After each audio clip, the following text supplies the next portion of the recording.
കാലിച്ചന്ത വഴി കന്നുകാലികളെ കശാപ്പിന് വിൽക്കുന്നത് വിലക്കിയ കേന്ദ്ര സർക്കാർ നടപടിക്കെതിരെ ശക്തമായ നിലപാടുമായി സംസ്ഥാന സർക്കാർ.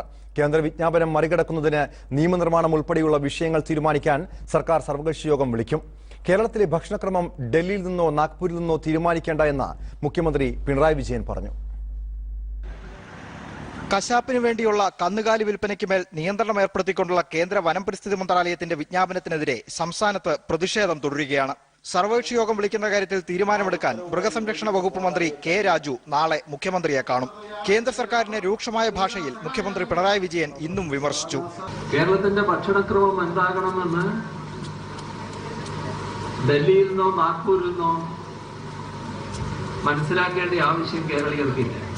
പ്രശ്നം മന്ത്രിസഭ ചർച്ച ചെയ്യുമെന്ന് മന്ത്രി കെ ടി ജലീൽ. അടുത്ത ക്യാബിനറ്റിൽ ഈ കാര്യം തീർച്ചയായിട്ടും പരിഗണിക്കും. നിയമപരമായി എന്തൊക്കെയാണോ ഈ കാര്യത്തിൽ ചെയ്യാൻ വേണ്ടി കഴിയുക അതൊക്കെ ചെയ്യാൻ തന്നെയാണ് ഗവൺമെന്റ് ഉറച്ച് മുന്നോട്ട് പോകുന്നത്.